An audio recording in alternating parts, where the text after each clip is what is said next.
Yeah, I've seen a lot of people making comments about this young girl who died. Comments like, not me nah, I not putting my child in no car. Oh, not me nah, I dropping my child straight to and fro. Listen to me. Hush your ass for a minute. Hush your ass and just think about it. Not everybody could afford to drop their child to and fro from a destination. Not every person have a support staff around them who could help them with their kids. Not every person, not every child growing up with mommy and daddy as a support staff for one another. There are many persons out there who have no choice whatsoever but to allow their young child to walk to school, or to allow or to put their child in a taxi and send that child to school, or to pay a car to drop their child or their children to school and bring them back. Not everyone are afforded the luxury of that convenience. There are some persons who have difficult decisions. They don't have a choice. So I know it might be easy for those of you all who do have a choice to be able to bump on your gum and say, not me nah, I not. Hush your ass for just a minute. Just hush your ass and think about it. Jeez. Only Indian kids, top SCA kids for the SCA. Now this video is to educate some of all the parents who just dumb and don't understand anything about kids, right?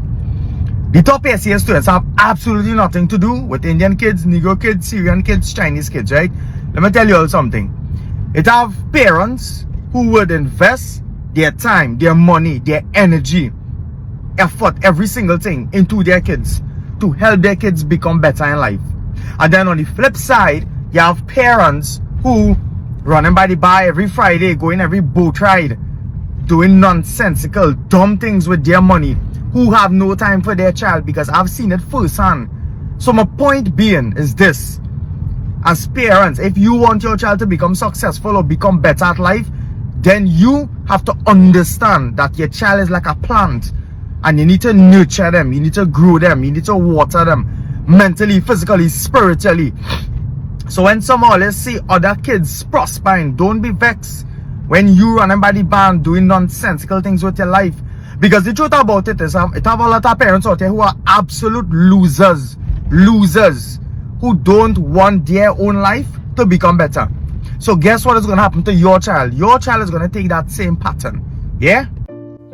With everything that is happening to children in Trinidad and Tobago lately, what parents need to stop ignoring is aggression under pressure. Not every danger comes wearing a warning sign. Sometimes it looks like somebody saying I love you while showing you behaviors that make your spirit uncomfortable.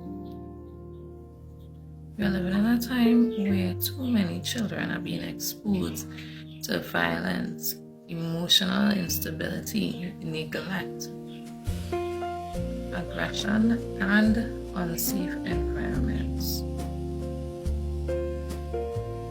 And as parents, we have to start paying attention to behavior and not just words. How does a person react when frustrated? How do they respond under pressure? And how do they handle your child when emotions arise?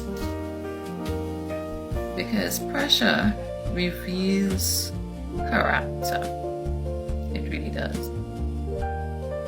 A person could say I love you every day, but if they become physically aggressive, emotionally explosive, dismissive, or intimidating when upset, that is not something to ignore. And children absorb these environments deeply. In Trinidad and Tobago, reports involving children abuse, neglect, and emotional harm continue to be a serious concern. So parents, please stop normalizing behavior just because you want companionship and things to work out. Love should never come at the cost of a child feeling unsafe. And protecting your child doesn't make you difficult, it makes you responsible. We need to raise children in environments where respect, emotional control, patience, and safety exist. Not fear, not aggression, and definitely not tension. Pay attention to patterns, not promises. Good morning, my Liberian people. And y'all see the thing we can be talking about? Y'all see the thing we can be talking about? Right? Y'all not seeing, first of all, who is that growing ass woman that's sitting over there saying liquor and money cheering? Who is she? Like the same thing I was talking in the feeding. I told you guys. I say, y'all keep the children on your watch. Your supervision is children. Check the feeding. I was talking. You not get sense. You not get chat that you go tell liquor bucket and set it among those manners. Y'all want to be like America, but trust me, that shit, America gets away. America gets away. That nonsense you do when America ought to finish serving your time, man. Who in a right mind that got common sense, that mature enough, that will go sit a more cherry to sell liquor, and you see a cool, then you scratching your elbow in the video. Me, I was looking to see if I found my own idea. Because at the time, they will know say if I can take out of mommy bed. I don't care. You can do things like that. Giving that children liquor at our age. For what? For what reason? I didn't think when you're too like, bro. When we go talk, you don't want for nobody to talk. Your this shit is okay. Ain't nothing okay yet. That the same thing I told you. Parents. Mind your children. If you're not able to carry your children out, do not send them out there by themselves. Anything can happen. Labra is dangerous. Labra is one of the dangerous places. Right now, as we're speaking, I don't care what nobody say. Look at that nonsense. Like going around the internet. This shit thing is okay. Look at the thing your children drinking. How do you feel? Like why these children nowadays 12, 13, 14. Before you go low, they ain't maybe in it. The people trying to left you or y'all. But you're not watching them. I can tell anybody. They day. Me. I am Pepe. I get my own idea until they can reach me. Like why was you looking all on the internet because I say nobody Christmas. And I say nobody trying to say I mean for me to see them on the street. Because I'm going to see them on the street. That's it. And I don't care who it is. I would send out of mommy being on it. You're not get common sense someone you're in our country. Your sense is not good. Yeah. Why would you do that? Then they call me official name. The big people on the internet, they're looking at that type of thing that happening. America, and you show your face. They coming to come look for you. They carrying you. Your city that is okay. That let you drinking that liquor. Yeah. Small children. Where you are the parents doing? Like y'all will send your children out there. That type of loose. You need to wash your children. It's too much. This is so sad. So that parents that let your children go on the street to go drink liquor. Very sad. Very, very sad. Small. Oh, we got big daughters. So when we see the type of thing, we can be the echo. In case the type of thing happen to our children. Because now they can trust nobody. The way you want to take care of your own children, when you have them, nobody will take care of them. Then I don't care. It can be friend or auntie or uncle or grandma or grandpa. No. The way you the mother will take care of your child. Not how anybody will take care of your child. They want to do tomorrow something happen to that child. You're posting on Facebook, you're looking for help. Just see the thing we'll be talking about. It's very sad. I'm very disappointed in Liberian, some Liberian parents. I'm very much. Y'all, parents, you see the situation with the spray ground backpacks at St. James Sec? Listen, there are some children that are in school that not supposed to be in school. They don't want to learn. They don't want anything to do with an education. They don't want books. And parents need to have greater responsibility in raising their children. I feel like we are at a point in this world now where parents are having children and children are raising themselves. Parents are so busy trying to make a life, trying to provide, but they are not raising children anymore. They are not present in the household. They are not disciplining their children. And the children have the right to do anything, and also they are actually, providing them with support when they do nonsense. You see this foolishness that's happening in school with bullies and children that don't want to be there? Parents, if you realize that you can handle your child and you just sending them to school because you feel it's a place to get them out of your sight, and you want your freedom and you don't want to take accountability, it is not the school's responsibility or the teacher's responsibility for your child who don't want to be there. Take them out of school.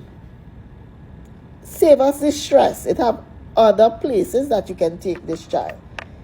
If they want to learn a skill, enhance their other abilities, because not everybody meant for academics. Maybe they don't want to be in academics. They can be in a sport, and probably they don't like being in school. They prefer doing a skill. Take them out. Take them out. It would save teachers the stress, schools the stress. Imagine you, as a hard-working parent, purchase a school bag for your child, and these pests come and mash up the bag, slice up the bag. First, to begin, what these children doing with such sharp objects in school? So now we're going to have to ban scissors in school. There are some subjects like art and craft that may require the use of a scissors. Or is it that some of the schools, scissors are not banned?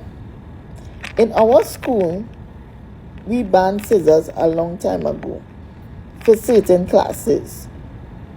And maybe it should be a policy across the border, because these children are not being disciplined at home. There's no discipline.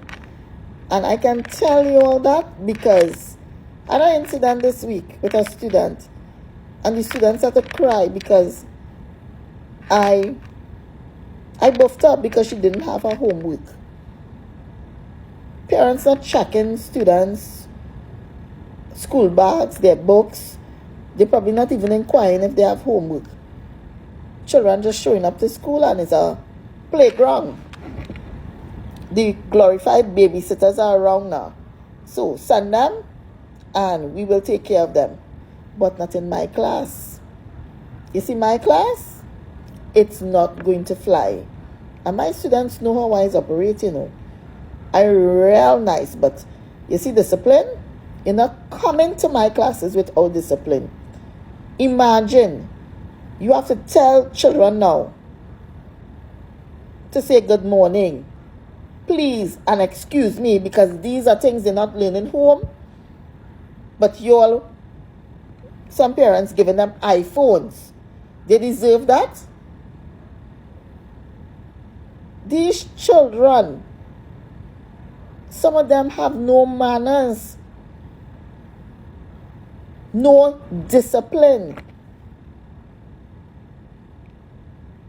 How you could come to school? How you could think it's okay to slice up not one bag, several children bags. And your parents does not see anything wrong with that, or they cannot find who they are in school. If your child has no discipline, take them out of school. Send them somewhere else. School is not for them.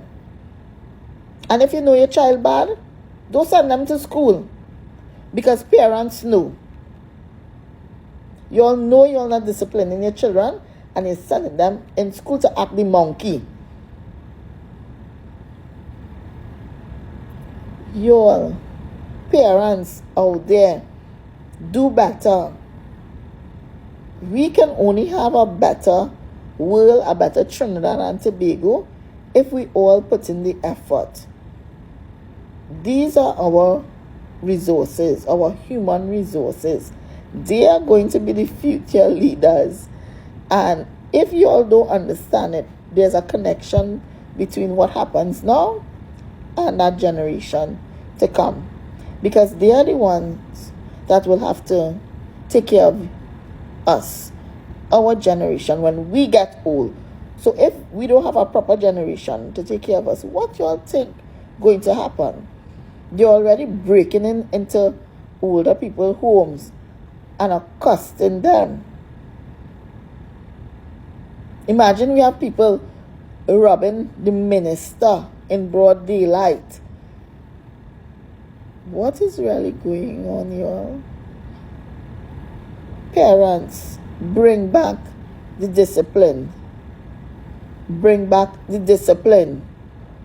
Bring back discipline. Please, please, I am begging. If my kids are at the park and you happen to be throwing a birthday party for your child at the park, my children are going to attend whether you like it or not. If you didn't want random people going to your child's birthday party, then maybe you should have done your birthday party at home in a private space, not in a public park. I was at the park with my kids and there was like a birthday party going on, and I told my children, I'm like, go ahead, go and enjoy yourselves, go have fun. They were about to like do the piñata and stuff, and they were like, excuse me, you guys weren't invited to the party. And I'm like, well, I do not care. You're in a public space. You cannot tell me that my kids cannot attend your public party.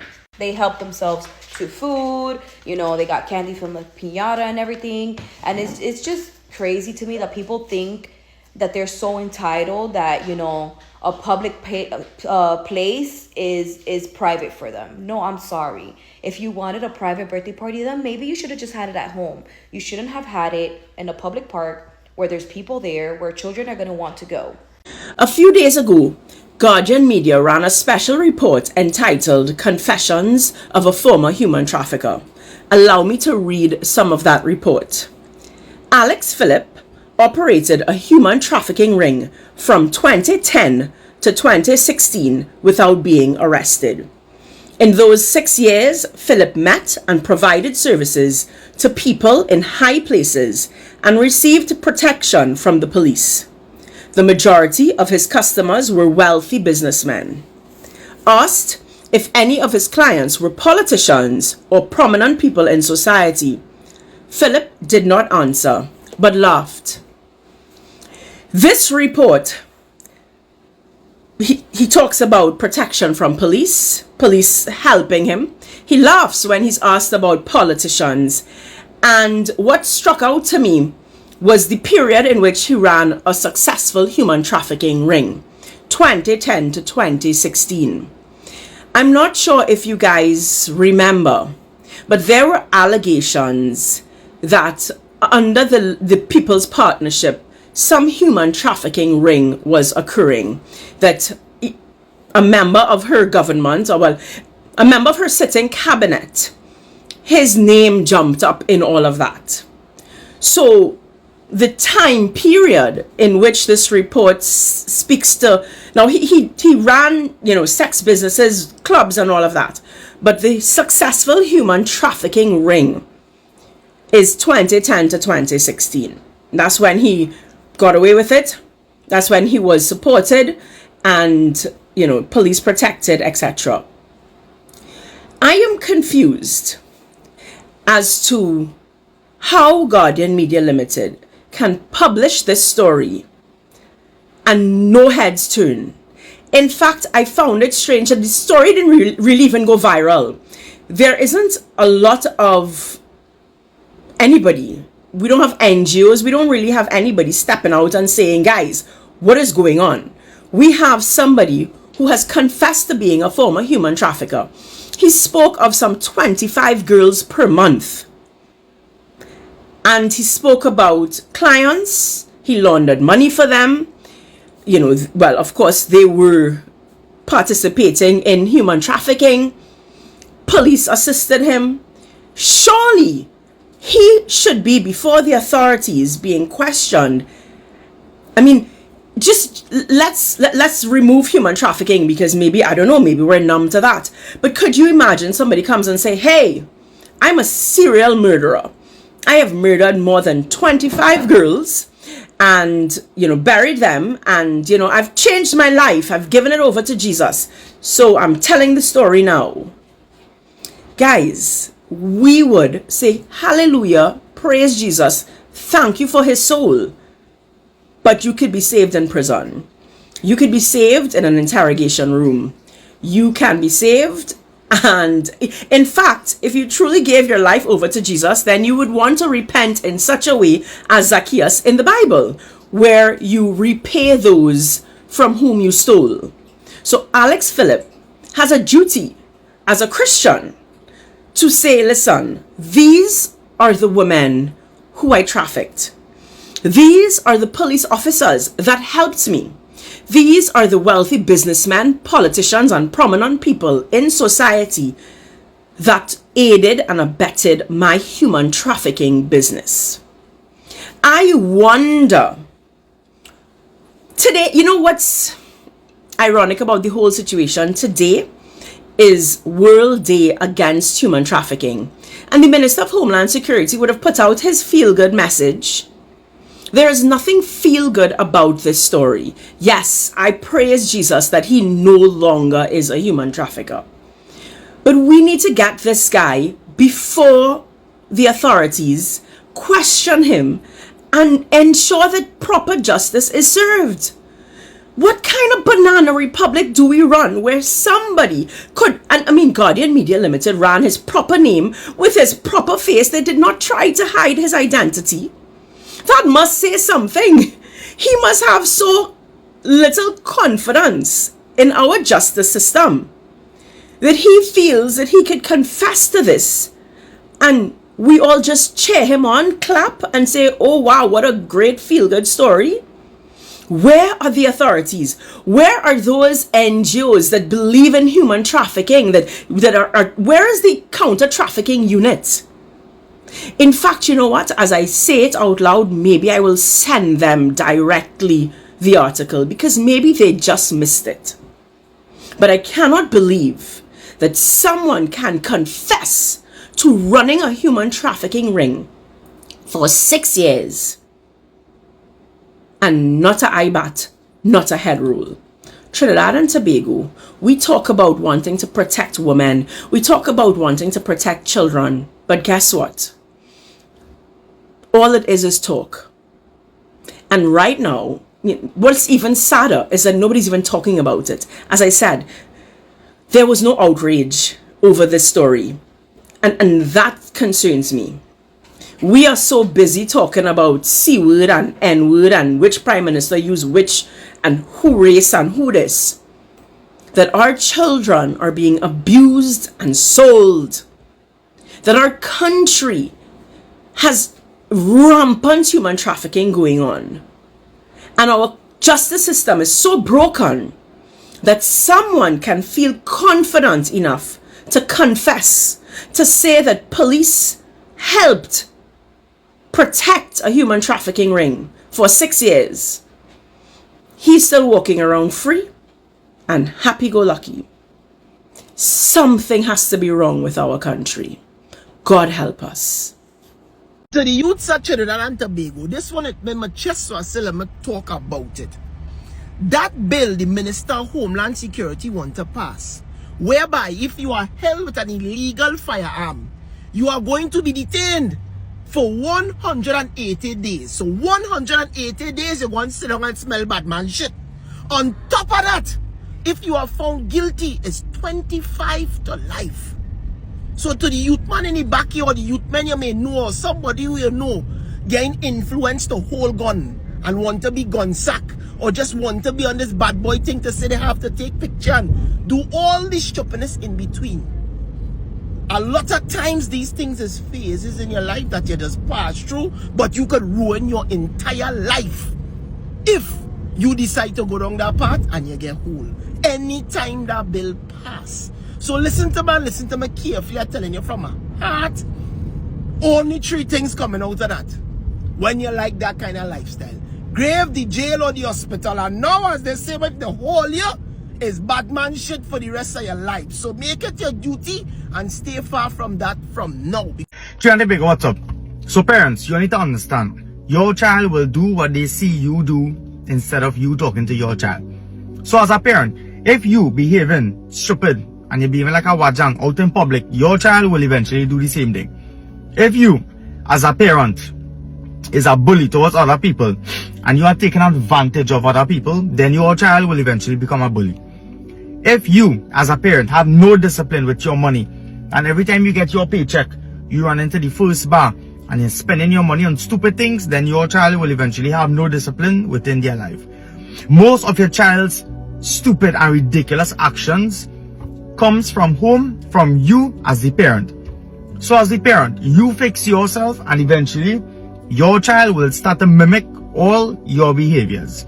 So yeah, hope you guys like this video. Please like and share.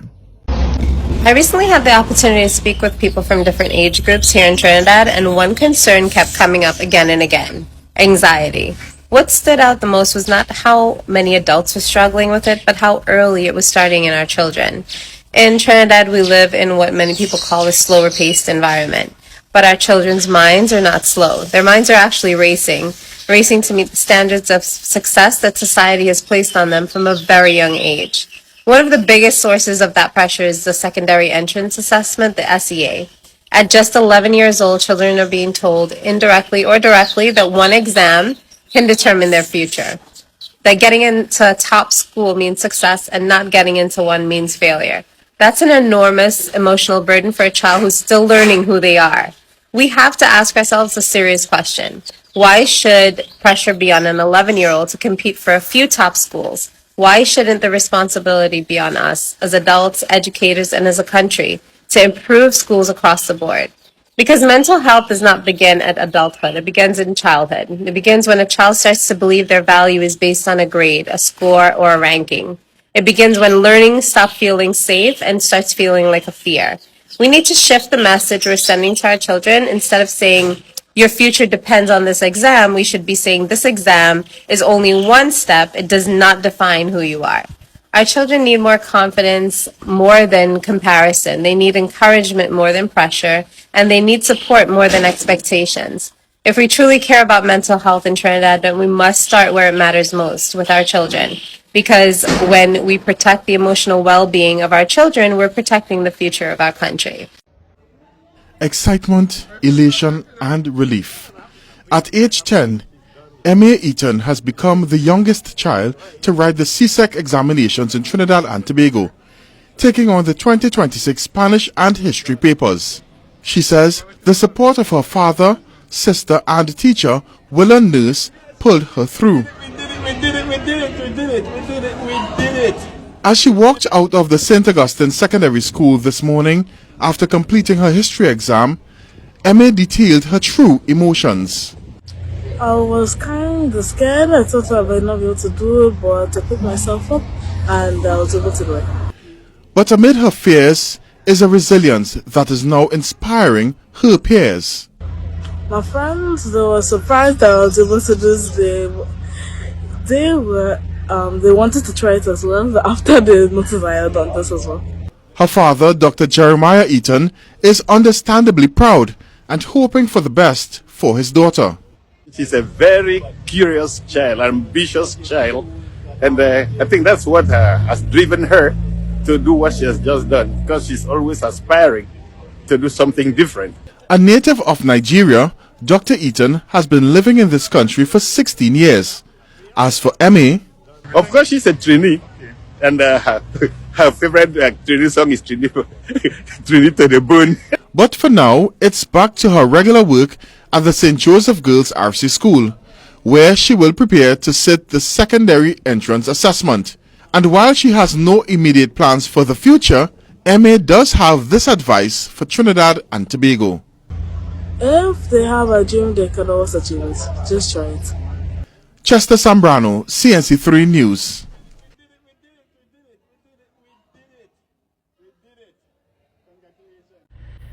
Yeah, I just left out of my apartment, right? And let me go back. My son was up getting himself ready for work. He works at Starbucks. And when I got up, he said, "I thought you was off today." I said, "No, I may have a half day today and I'll be off until, the 2nd. And he's quiet, so he doesn't really talk. He doesn't say too much, and he stays out of the way, and you don't really know what's going on in his mind. He's been to the military. He's just always been a solitary player, if you will. So it's like I know him because he's my son, but I don't know him. So he says that he's tired of the shift, which is, from 6 to whatever. He's tired of the shift. He says to me that he feels like offing himself. I said, "What made you say that?" He says he's tired of his job. He said that they depend on him. They knows that he's the best, and they put all the pressure on him. He said it's fast paced, and sometimes you come in there, people got big orders, and you got to work back to back to back to back to back. There's no room for breathing. Then he says that one of his co-workers, and I remember him coming home telling me that one of his co-workers committed suicide. I said, "Well, do you think that the job was the reason?" He said, "We're not sure, but I used to laugh and joke with him all the time, and he used to make dark humor." I'm sorry, this is so emotional for me. He said the only way that they would be able to get through their shift is through dark humor. He said because they understood each other. Yeah, I'm sorry, but this is so, because we don't know what our children are going through unless we talk to them. Now I gotta go to my job and get myself together, because I'm gonna have my son's words all in my head today. But I tried to de-escalate the situation. I said, "Look, son, your mental health is more important than anything. If you need to take a break, you can do that. If you need to stop working for a minute, I won't judge you. I won't pressure you. You just get you some time away from working." He said he's tired of being strong, and he doesn't out himself a lot. He's an inward, so everything is kept in. So I was just telling him, my job, I'm going through some things at my job too, but at the same time, I'm also looking for something else. There is hope. Don't be so hard on yourself. I'm just trying to encourage him or whatever, but I could tell the way he was moving, like he is done, and all I can say is, "Son, I'm here for you, just know that I'm here." I'm so sad to know that you feel that way about yourself, because it's not you, it's the things around you. So y'all talk to y'all kids. You just never know where their mind is.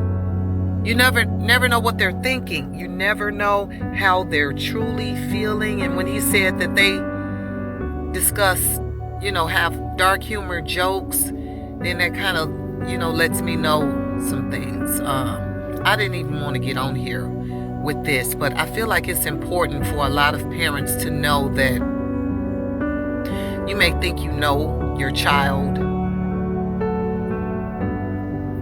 and other people may think they know you, but deep down inside, nobody knows you but you, and nobody knows what you're capable of doing but you. This video is 4 minutes, and y'all have a good day. Try your best to have a good day, and don't be so hard on yourselves.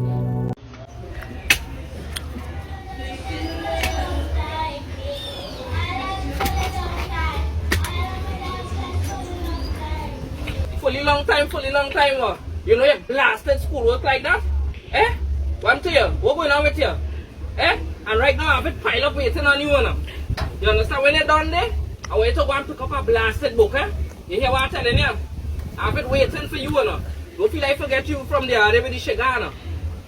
Fully long time. You don't know fully long blasted time. Just want to give a gentle reminder to persons who know first-time parents and they believe that they know everything. They want to help that person raise the child.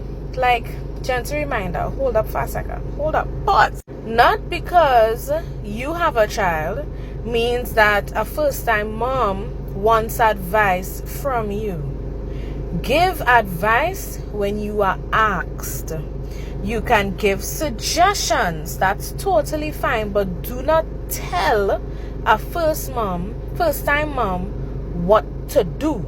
Also, if the first-time mom says, nah, don't really like that, do not force them to accept what it is you want them to do. That will cause the first-time mom to pull away from you, meaning that you would now lose access to said first child. Remember, there's a difference between a suggestion and telling somebody what to do. By the way, look at the nails, peep the nails, fresh. Yeah. But back to the point. Give first-time moms room for a little error. Let them learn and say, this ain't working out now. Let me try something else. Or then let them come and say, hey, I've been using this and it hasn't been working. What do you use? Let them learn. And you learned for the first time? Let them learn. Don't feel that you know everything, and because your child fresh, they're 2 months or 9 years, you just come in to tell them what to do. Like, take it easy. Dear parents, do tell your children that they can hold criminal responsibility from the age of 7 years old for criminal acts. You are entitled to do your own research to discover such information, to guide your children accordingly. So you see the ones that like to bully, which is considered harassment, the children that like to fight and take advantage of others, the children that like to have substances on the school compound or near a school compound, and the list goes on. Do have a read, be informed, and the day that a parent decide to take your child to the children's court, because there is a children's court that many of you may not be aware of, it would not be a good day. So do guide them in their behavior and their discipline. This morning, I shouted at my daughter. I snapped at her. She did something that was so trivial, but at the time I really couldn't understand, and I was already depleted. Had a very long day yesterday at work, then the pick up and drop off of the extracurricular activities, then dinner, homework, revision, working on the projects. So last night I was really depleted, empty physically, mentally, psychologically, and then this morning, really trying to make an effort to move earlier. You know, the delay just caused me to, you know, lash out at that time. And we drove to school in silence, which never happens.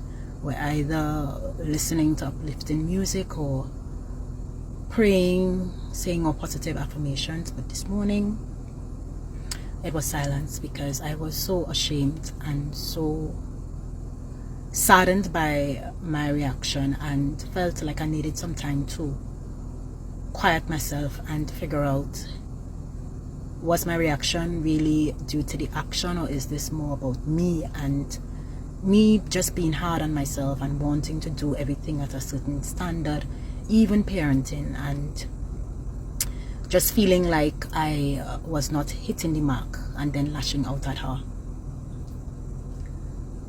And we got to school, and unfortunately we were late, but I felt like I had to take an extra minute and apologize. I had to let her know that mommy was tired and mommy should not have lashed out like that.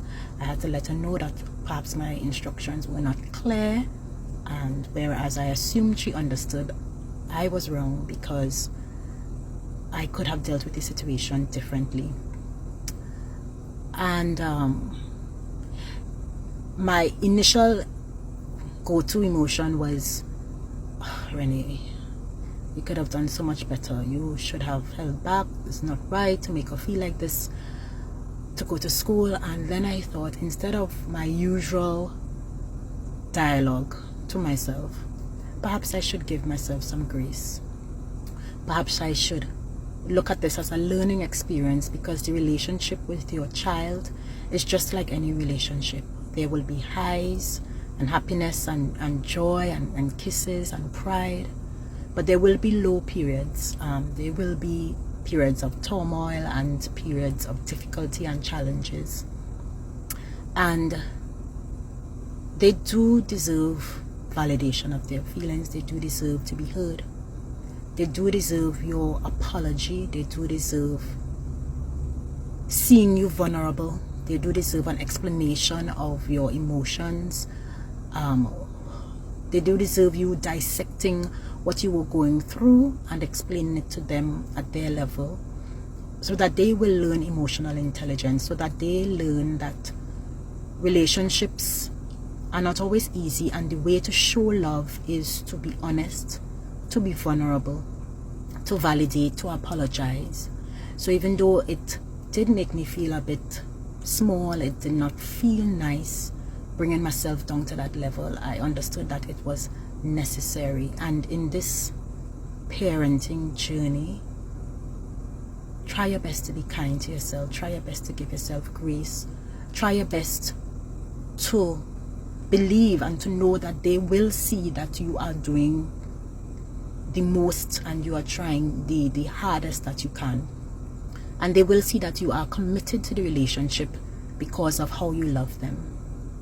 So I hope you have an excellent midweek, and I do hope that you understand that parenting is a journey, and every experience and even those mending seasons and those repairing moments are an opportunity for you to learn and heal, but also to let them be the best adults that they can be.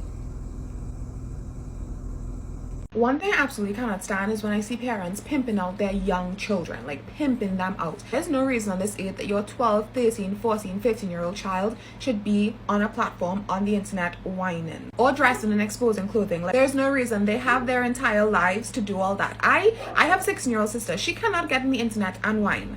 I can't even get on the internet and whine. Like, I just think that's crazy to me. The fact that parents are promoting this and encouraging their children, like, oh yeah, wear this cropped up and short shorts and go and whine on a platform where so many men are able to see every single day. That's just baffling to me, honestly. We need to have higher standards for these parents, and we need to have more respect for our children, especially our daughters. You need to keep your children safe. The internet can be a very scary and unsafe place for children. So please, parents, just do better. Here's how I discipline my 3-year-old without yelling at him, hitting him, or putting him in timeout.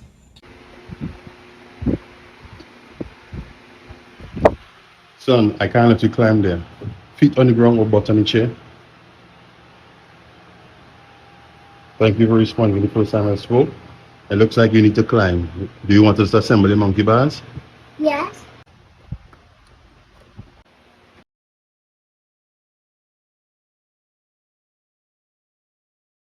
Yo, blessed day. So this morning I am going to speak about children and the family. We as adults, we as parents don't do what we're supposed to do. You know, a lot of parents think that because you provide for your family, that is it. You know, it's so much more deeper than just providing for a family and making sure that they have what they need. Everything that I say, I try to have it tied into the Word of God. So with that being said, what I'm going to do this morning is I'm going to read a couple of scriptures that shed a little light on how we are supposed to operate as parents, and also how are we supposed to train or bring up a child. The first thing that I'm going to read is from Genesis chapter 2 verse 24, and it says, "Therefore a man shall leave his father and mother and be joined to his wife, and they shall become one flesh." The reason why I started from here is because this is the start of the family, right? A child comes from the union between a man and a woman. Now in Colossians chapter 3 verses 18 to 21, it actually gives instruction on how the family is supposed to operate. Wives, submit to your husbands as is fitting in the Lord. This doesn't mean that any man that you meet, ladies, that you're just going to submit to them. Now, the person that you choose as your husband, not boyfriend, not friend, but husband, has to be someone that is, you know, of God, that has accepted Jesus Christ as their Lord and Savior, who actually understands what it means to be a man, what it means to be a husband, right? That is another topic, by the way. The second thing speaks to husbands. Love your wives and do not be bitter toward them. And when persons here submit to your husbands, they think that, okay, a man might think, do as I say, whatever I say, just do it. No, that is not what it is, right? That is not what it means to be the man or to be a husband, right? As I said, that's another topic. Now for children, it says this: "Children, obey your parents in all things, for this is well pleasing to the Lord," right? So children need to obey their parents. However, we as parents need to set an example. It's not do as I say. Fathers, do not provoke your children lest they become discouraged. The man is the head of the household. Christ is the head of the man. Fathers, you don't want to provoke your children. So when you are correcting your children, you do it in love. You do it in a way to build them up, bring them up and correct them, you know, discipline them. But it's not in a way to bring them down. So you're not supposed to be calling them names and you're stupid and you're this and you're that. No, that is not what it is about, right? We need to be careful of the things that we do and how we do it, because it can affect a child in a negative way. In Ephesians chapter 6 verse 4, it says this: "Fathers, do not provoke your children to anger, but bring them up in the discipline and instruction of the Lord." So even though your children is supposed to obey you, you as the father is not supposed to provoke your child to anger. Now, when we understand the definition of love, and we understand that, you know, in 1 Corinthians chapter 13 verses 4 to 7, you all can take a read. It breaks down exactly what love is. It tells you what love is. And we are not supposed to be quick to anger. We are supposed to be long-suffering, not prideful, right? When we understand what love is, we would understand how we are supposed to treat our children. We are supposed to love our children. We are supposed to love our wives. We are supposed to love ourselves as well. 1 Timothy chapter 5 verse 8, and it says, "But if anyone does not provide for his own, especially for those of his household, he has denied the faith and is worse than an unbeliever." So, you know, we have some parents nowadays that don't want to provide for their family, you know, whether it's the father, whether it's the mother, right? If you don't provide for your own, you know, you have denied your faith and you're worse than an unbeliever. So this is something to keep in mind for some of you fathers and some of you mothers who don't provide for your own, provide for your family. What I'm going to read from now is Deuteronomy chapter 6 verses 6 to 7, and it says this: "And these words that I command you today shall be on your hearts. You shall teach them diligently to your children, and shall talk of them when you sit in your house, and when you walk by the way, and when you lie down, and when you rise." Now this basically pertains to the 10 commandments, right? This was the instruction that was given to the Israelites, telling them that, you know, they have to teach their children about the word, about the commandments of God, right? And then we'll go straight into Proverbs chapter 22 verse 6 that says, train up a child in the way he should go. Even when he is old, he will not depart from it. We have that right and that responsibility as parents. A child is a product of their environment. A child basically mimics what he sees from the environment that he is in. So if a child sees his parent doing something that they should not do, then the child themselves will do the same thing. For instance, you can't tell a child that lying is wrong, you know. That's one of the 10 commandments, thou shalt not lie. But then somebody calls you and you tell the child to answer the phone and tell the child to say you're sleeping. You're basically telling the child to lie. That is double standard. So your actions and your words not matching. So these are simple things that we need to be careful of, because these things affect a child because they look at these things, right? And it affects the way that they operate. A child is a blessing. And as we can see in Psalms chapter 127 verse 3, it says this, behold, children are a heritage from the Lord, the fruit of the womb is a reward. So a child is a blessing, right? And we need to treat a child as such. So the last thing that I'm going to read from is Matthew chapter 18 verses 1 to 6. And it says this, at that time the disciples came to Jesus saying, who is the greatest in the kingdom of heaven? And calling to him a child, he put him in the midst of them and said, truly I say to you, unless you turn and become like children, you will never enter the kingdom of heaven. Whoever humbles himself like this child is the greatest in the kingdom of heaven. If you recognize that a child trust their parent, a child has faith in their parent, a child doesn't have a care in the world. If you take a child's hand to cross the road, that child is going to trust in you to get them across the road safely. We need to fully submit ourselves to God's will. So this goes for both children, and it also shows for adults as well, because Jesus is a person that would have spoken in a lot of parables, right? So while he was using the child to bring the example across, he was also referring to us, that we ourselves as adults, we need to humble ourselves like children, because when we were children, we had faith, we had trust in our parent, and the same way that we had faith and trust in our parent, we need to have faith and trust in God. So we need to humble ourselves like a child in order to enter the kingdom of heaven. Whoever receives one such child in my name receives me.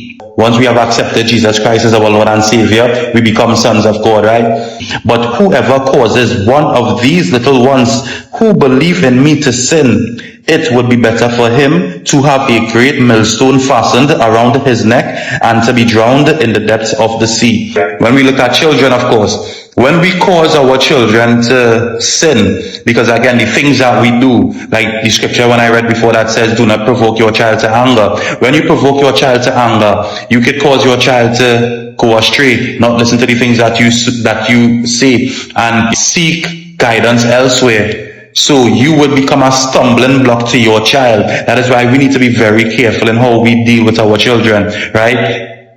So when we cause our children to sin by the things that we do, so for instance, we're in a home and, you know, we have our children around and we're drinking and we're cursing and we playing the gangster music and we have our children there like it's nothing, and we have our children, you know, gyrating and whining and going on the ground, and we believe that it's funny and, you know, it's okay to have a child doing these things.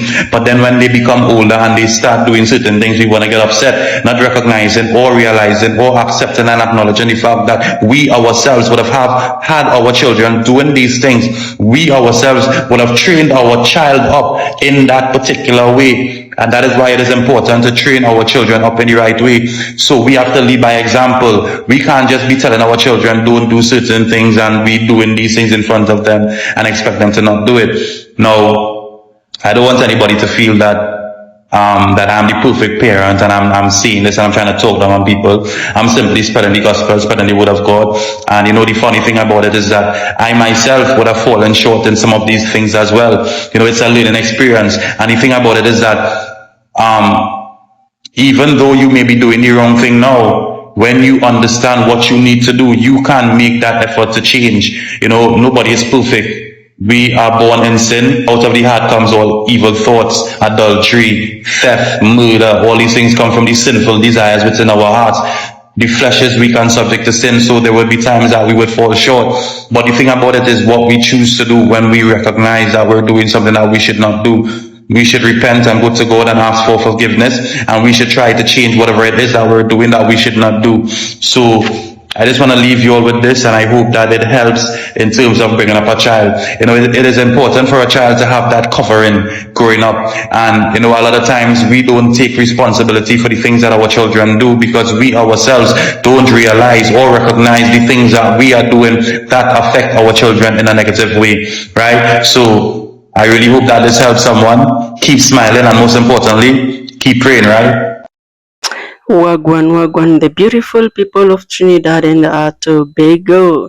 So guys, in today's video, I want us to actually listen to the parents that, or those people that are parents in Trinidad and Tobago, and hear what they're saying about the challenges that they are facing when it comes to raising their children in today's world.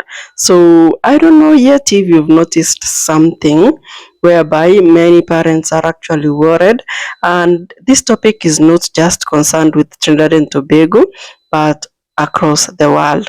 So many Trinidadian parents are actually saying that life feels very different today, unlike 30 or 50 years or even 20 years ago. You see, raising children has become harder and harder, and I don't know why they feel so, and I don't know what has actually changed, but it's good to actually talk about it. So remember that every family is different in their own way. Every parent has a different story, and of course this video is meant for educational purposes. Okay, remember that many parents are actually different, and they actually grew up in different background, just everything different. And at the same time, in these third world setups, children normally play outside with neighbors. They get to know each other, and it forms a community that feels much closer. So children actually felt safe like back then. But if you look at today's world, I mean, it's very different. The world has evolved, especially technologically. So in this case, you'll find many parents saying that they worry so much every day when they wake up, because there is too much worry on money, about safety, and so many other things. Also, the cost of living is really high. So if you look at the cost of food, the cost of utilities, the cost of school fees, and everything, they cost too high. So we all feel that pressure, right? And you'll find yourself probably working long hours. And of course, if you are in a developed country, you'll be lucky to do like more jobs. But imagine doing all that, but you still you still feel like you're struggling. So that is because you still feel like you're struggling, but the end result is that you want the best for your children. So everything seems more expensive now. And of course, I mean, all of us have these similar questions. How can we all keep up as family? Education is another concern, whereby parents believe that education is important. Yeah, I don't disagree with that, and all of us want the best for our children. We want them to succeed. But again, if you look at the cost of school, it's not like it's free. We have uniforms to buy, books, shoes, stationery, transport. You have to pay for it. And also we have programs that do run well in school again. So many families feel like, oh my god, these are just difficult, and it's not like they want to, but they have to. So technology has changed the childhood of today's world. Unlike us, there was no phones by then, so the only thing that you could do was to socialize. So nowadays children spend more time online, and we have phones everywhere, social media. Oh my god, yeah, there is content back to back, so it's very difficult to keep up. By the way, because children get to see everything, the good, the bad, the true information, the false information. And oh my god, there is too much worry about online strangers, about cyberbullying, negativity, and too much screen also is like negative on the other side of the child. It's not like it's building them. So at the end of the day, you'll get to ask yourself, like, how much is too much? Discipline has changed too. Unlike in the past, nowadays many parents say that disciplining a child today is more complicated, because if you look at our children today, they have more freedom. But again, freedom needs guidance, especially when they're still young. Parents need to try to teach respect, kindness, responsibility, humility, patience, name them.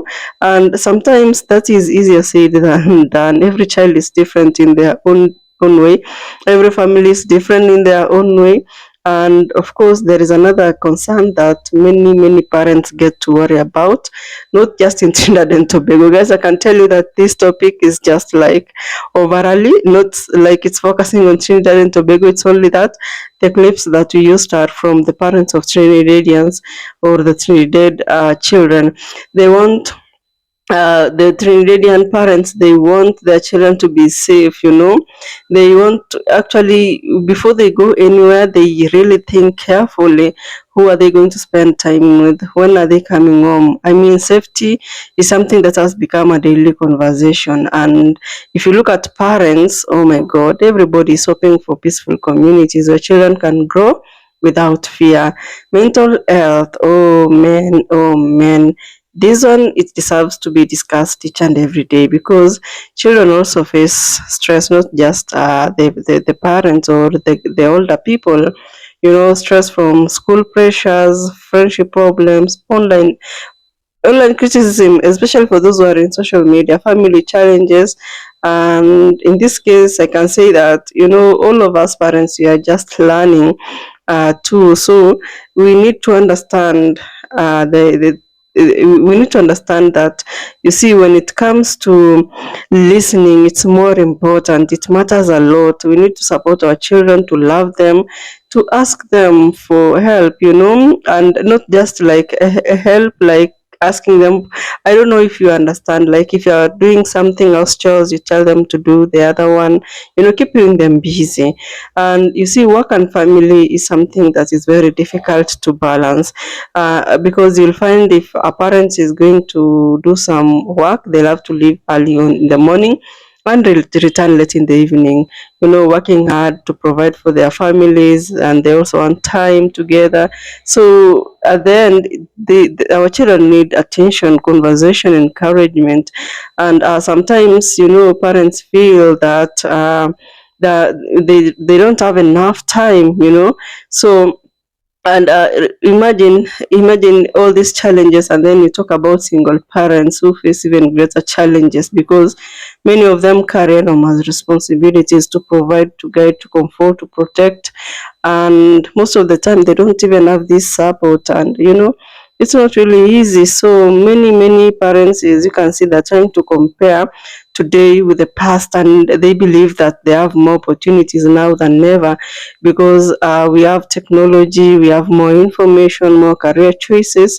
And of course, some believe that children nowadays face more distractions than ever. They face more pressure, more uncertainty. And it's not like they are happy about it. But again, you have to accept the fact that the world has changed, right? And also parenting has changed. So despite all these challenges, I've seen parents, trying to continue to wake up early and sacrifice and encourage, teach, or give their children hope and dream also. I mean, because every step forward matters so much in when a child is growing up. So community is also making a difference. And nowadays, I can tell you that there is no that sense of community. In the past, it was really easy, because a child belonged to the community. But nowadays, things are different. But again, community in this case, I'm talking about the teachers, the people around us, the neighbors, the coaches, the people around us. In short, all this, they play a major role in bringing up our children. Raising them is not just parents' responsibility. A strong community also helps a lot. So, I mean, what do you think about this topic, guys? Because I really want to hear from you. What do you think is the biggest challenge that parents of today, the 21st century, face, especially in 2026? Do you think that parenting has become harder or it has just changed? I really want to hear from you. Let me know in the comment section. I'll really appreciate for your comments, because it helps us understand more. So I'll see you in the next video. Ciao.